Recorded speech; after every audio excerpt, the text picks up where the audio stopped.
اگر کوئی شخص کسی کی پراپرٹی پر غیر قانونی طور پر قابض ہو جاتا ہے، یعنی کسی قانونی مالک یا قابض کو اس کی پراپرٹی سے بے دخل کر دیتا ہے،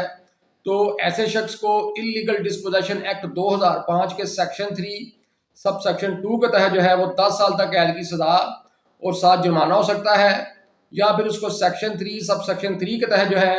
وہ 3 سال تک قید کی سزا یا جرمانہ، یا پھر دونوں سزائیں جو ہیں وہ اکٹھی ہو سکتی ہیں، یعنی قید بھی اور جو ہے جرمانہ بھی۔ اب سب سیکشن 2 اور جو سب سیکشن 3 ہے سیکشن 3 کے، ان دونوں میں جو ہے سزائیں مختلف ہیں، لیکن ان میں جو ہے 2 چیزیں کامن ہیں، جن میں ایک تو یہ ہے کہ اگر جو ملزم ہے اس کا جو فعل ہے دیگر کسی نافذ الوقت قانون کے تحت قابل سزا ہو تو اسے اس قانون کے تحت بھی سزا ہو سکتی ہے، اور اس میں جو دوسری چیز کامن ہے وہ یہ ہے کہ جو متاثرہ شخص ہوتا ہے، یعنی جس کی پراپرٹی پر ناجائز قبضہ ہو گیا ہوتا ہے، اسے جو ہے ہرجانہ جو ہے وہ ہر صورت دلایا جاتا ہے، یعنی اسے جو ہے وہ کمپنسیٹ کیا جاتا ہے۔ اب سب سیکشن 2 اور سب سیکشن 3 جو ہے ان دونوں میں جو ہے سزائیں کیوں مختلف ہیں، تو ان کو جاننے کے لیے سیکشن 3 کا سب سیکشن 1 جو ہے اس کو سمجھنا ضروری ہے۔ سیکشن 3 کا سب سیکشن 1 جو ہے وہ یہ کہتا ہے کہ کوئی شخص جو ہے وہ بغیر کسی قانونی جواز کے کسی پراپرٹی میں داخل نہیں ہوگا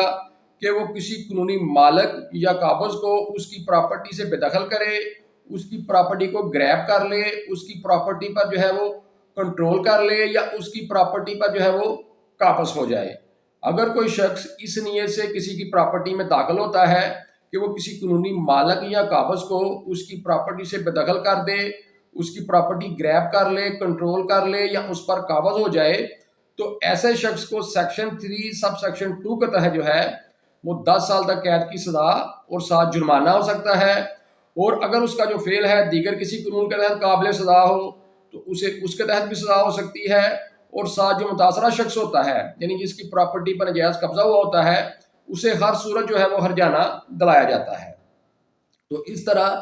جو سیکشن 3 کا سب سیکشن 1 ہے اس میں ایک ڈیفینیشن بتائی گئی، اور اس کی جو سزا ہے وہ سیکشن 3 کے سب سیکشن 2 میں بتائی گئی۔ لیکن سیکشن 3 کا سب سیکشن 3 ہے وہ کیا ہے؟ وہ یہ کہتا ہے کہ اگر کوئی شخص جو ہے وہ رانگ فلی یا فورسفلی کسی قانونی مالک یا قابض کو اس کی پراپرٹی سے بے دخل کر دیتا ہے، اور اس کا جو فعل ہے وہ سیکشن 3 سب سیکشن 1 کی ڈیفینیشن میں فال نہیں کرتا، تو ایسے شخص کو بھی جو ہے وہ 3 سال تک قید کی سزا یا جرمانہ ہو سکتا ہے، یا پھر دونوں سزائیں کٹھی، یعنی قید بھی اور جرمانہ بھی۔ اور اس میں بھی وہی چیز ہے کہ ملزم کا جو اگر فعل ہے دیگر کسی قانون کے تحت قابل سزا ہو تو اسے اس قانون کے تحت بھی سزا ہوگی، اور ساتھ جو متاثرہ شخص ہے اسے جو ہے وہ ہرجانہ جو ہے وہ ہر صورت دلایا جائے گا۔ تو اس طرح جو سب سیکشن 3 ہے یہ سب سیکشن 1 کے بعد آتا ہے کہ اگر کسی کا جو فعل ہے وہ سب سیکشن 1 کی ڈیفینیشن میں فال نہیں کرتا، یعنی کوئی شخص جو ہے اگر کسی کی پراپرٹی کو جو ہے اس سے بے دخل کر دے، اس کی پراپرٹی کو گریب کر لے، اس کی پراپرٹی پر کنٹرول حاصل کر لے، اور اس کی پراپرٹی پر جو ہے قبضہ کر لے، تو اس کے علاوہ اگر کوئی شخص جو ہے رانگ فلی یا فورسفلی یعنی غلط طریقے سے یا طاقت سے جو ہے کسی قانونی مالک یا قابض کو بے دخل کر دے، تو اسے بھی جو ہے وہ 3 سال تک قید کی سزا یا جرمانہ، یا پھر دونوں سزائیں جو ہیں وہ اکٹھی ہو سکتی ہیں، اور ساتھ جو ہے ہرجانہ تو بسٹ ہے۔ تو اس لحاظ سے اگر دیکھا جائے تو سیکشن 3 کا جو سب سیکشن 3 ہے یہ ایک لحاظ سے اس جو قانون ہے اس کو وسعت دیتا ہے، کیونکہ اس میں ایک چیز رکھ دی گئی کہ رانگ فلی یا فورسفلی کسی کو بے دخل کرنا۔ تو رانگ فلی میں کوئی بھی غلط طریقہ آ سکتا ہے، اور فورس جو ہوتی ہے یعنی طاقت سے کسی بھی طریقے سے طاقت استعمال کر کے جو ہے کسی کو اس کی پراپرٹی سے بے دخل کرنا۔ تو اس کا مقصد بنیادی طور پر سب سیکشن 3 کا یہی ہے کہ کوئی شخص جو ہے وہ کسی ٹیکنیکل گراؤنڈ کی وجہ سے جو ہے اس قانون کے تحت جو ہے وہ سزا سے نہ بچ سکے، کہ یعنی اگر اس کا جو فعل ہے سب سیکشن 1 میں فال نہیں کرتا تو اس کا اسی کو جو ہے کوئی فائدہ نہ ہو جائے، تو اگر کوئی شخص سب سیکشن 1 کے تحت جو ہے قابل سزا نہ بنتا ہو تو اس کو سب سیکشن 3 کے تحت جو ہے پکڑ لیا جائے، کیونکہ اس قانون کا جو بنیادی مقصد ہے وہ تو یہی ہے کہ ایک جو رانگ ڈور ہوتا ہے اس کو جو ہے وہ سزا دی جائے، تاکہ معاشرے میں ایک مثال قائم ہو سکے اور لوگ آئندہ جو ہے ایسے جرائم سے جو ہے وہ باز رہیں۔ تو اس لیے جو سب سیکشن 3 ہے یہ شروع میں اس قانون کا حصہ نہیں تھا، بلکہ اس کو سال 2017 میں ایک امینڈمنٹ کے ذریعے اس قانون میں شامل کیا گیا، جس کا بنیادی مقصد یہی ہے کہ کوئی شخص جو ہے وہ کسی ٹیکنیکل گراؤنڈ کی بنا پر جو ہے اس قانون کے تحت جو ہے وہ سزا سے نہ بچ سکے۔ تو اس طرح اس قانون کے تحت جو قید کی سزا ہے وہ 10 سال بھی ہے، 3 سال بھی ہے، اور جرمانہ بھی ہے، ہرجانہ بھی ہے، اور اگر ملزم کا جو فعل ہے دیگر قانون کے تحت قابل سزا ہو تو اسے اس قانون کے تحت بھی سزا ہو سکتی ہے۔ لیکن عدالتیں جو ہیں وہ پریکٹیکلی کتنی سزا سناتی ہیں، تو اس کے بارے میں یہ ہے کہ عدالت جو ہے یہ سزا سنانے کی بابت جو ہے اس کو زیادہ سے زیادہ سزا تو بتا دی گئی کہ عدالت جو ہے کتنی سزا دے گی، لیکن اس قانون کے تحت اسے یہ نہیں بتایا گیا کہ وہ کم سے کم کتنی سزا دے گی۔ تو اس لیے یہ اب عدالت کی صوابدید آ جاتی ہے، عدالت چاہے تو 10 سال تک کی سزا سنا دے، عدالت چاہے تو جو ہے وہ 1 سال سزا سنائے۔ عدالت جو ہے مقدمے کے حالات و واقعات کو دیکھ کر فیصلہ کرتی ہے، اور اسی طرح جو جرمانہ اور ہرجانہ ہے اس کی بھی جو مقدار ہے اس کا بھی جو ہے وہ تعین نہیں کیا گیا اس قانون کے تحت۔ تو یہ بھی عدالت کی پھر مرضی ہوتی ہے کہ وہ کتنا جرمانہ اور کتنا جو ہے وہ ہرجانہ جو ہے وہ کر سکتی ہے۔ تاہم پریکٹیکلی جو ہے اس قانون میں یہی دیکھا گیا ہے کہ اس قانون کے تحت جو عدالت ہے وہ 1 سال سے لے کر 5 سال تک قید کی سزا سنا دیتی ہے، اور جو جرمانہ اور ہرجانہ ہے وہ بھی 1 لاکھ سے لے کر جو ہے 5 لاکھ روپے تک جو ہے موجودہ حالات میں جو عدالتیں ہیں وہ کر دیتی ہیں۔ تاہم پھر بھی یہ عدالت کی صوابدید ہوتی ہے، عدالت مقدمے کے حالات و واقعات کو دیکھتی ہے کہ کوئی شخص جو ہے اس کے ساتھ کتنی زیادتی ہوئی، ملزمان کا جو فعل ہے وہ کتنا سنگین ہے، اور جو شخص جس کی پراپرٹی پر قبضہ ہوا ہے اس نے کتنی اذیت اور کتنا نقصان برداشت کیا ہے، اور اس نے کتنا سفر کیا ہے۔ عدالت ان سب چیزوں کو مد نظر رکھتے ہوئے سزا کا، جرمانے کا اور جو ہرجانہ ہے اس کا تعین کرتی ہے۔ تو اس طرح اس کی سزا جو ہے، اس کے بعد جو اگلی چیز ہے کہ اگر کسی کی پراپرٹی پر ناجائز قبضہ ہو جاتا ہے تو ایسا شخص جو ہے وہ کارروائی کا جو آغاز ہے وہ کیسے کرے گا۔ تو اس کے بارے میں اس قانون کا سیکشن 4 ہے۔ اس کا سیکشن 4 سب سیکشن 1 جو ہے وہ یہ کہتا ہے کہ کوئی شخص جو ہے وہ جو سیکشن 3 کی خلاف ورزی کرتا ہے، یعنی کہ کسی کی پراپرٹی پر غیر قانونی طریقے سے قبضہ کر لیتا ہے،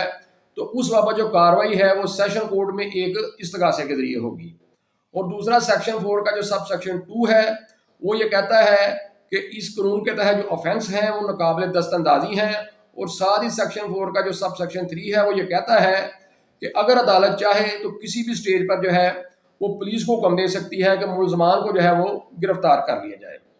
تو اس طرح اس قانون کے تحت جو کارروائی کا آغاز ہے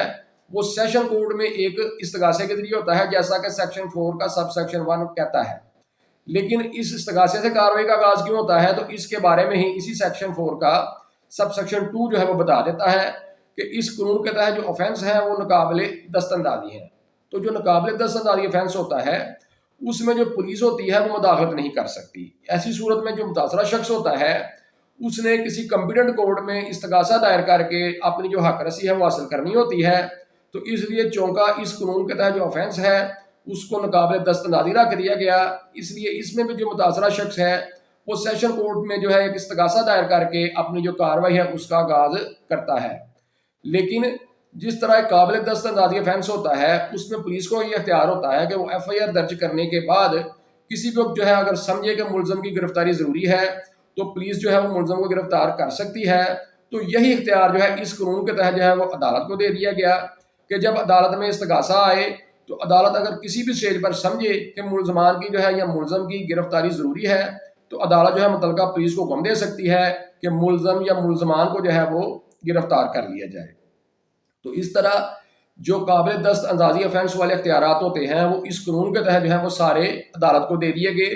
عدالت جو ہے استغاثہ ہونے کے بعد جیسا مناسب سمجھے، اگر وہ کسی کی گرفتاری ضروری سمجھے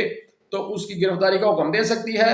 یا پھر عام روٹین میں اگر عدالت جو ہے چاہے کہ گرفتاری ضروری نہیں ہے تو پھر جو ملزم ہوتے ہیں یا جو ملزمان ہوتے ہیں وہ ایک چھوٹی بانڈ دے کے تو عدالت کی جو کارروائی ہے اس میں حصہ لے لیتے ہیں۔ تو اس طرح اس قانون کے تحت جو کارروائی کا آغاز ہے وہ سیکشن 4 کے تحت جو ہے ایک استغاثے سے ہوتا ہے، کیونکہ اس کے جو آفینس ہیں وہ ناقابل دست اندازی ہیں۔ تو آپ جب بھی کوئی استغاثہ دیکھیں گے تو آپ اس کی ہیڈنگ میں یہی دیکھیں گے کہ استغاثہ زیر دفعہ 3 و 4 انلیگل ڈسپوزیشن ایکٹ 2005 یا complaint under section 3 and 4 illegal disposition act 2005 یعنی 2005، کیونکہ سیکشن 3 کے تحت جو ہے اس قانون کے تحت سزا ہے، اور سیکشن 4 کے تحت جو ہے اس قانون کے تحت جو کارروائی کرنے کا طریقہ وہ بتایا گیا ہے، یعنی ایک استغاثے سے کارروائی کا آغاز ہوگا۔ تو اس لیے جب بھی اس قانون کے تحت کوئی استغاثہ فائل ہوتا ہے تو اس پر سیکشن 3 اور 4 جو ہے اس کی ہیڈنگ میں ان دونوں کا ذکر ہوتا ہے۔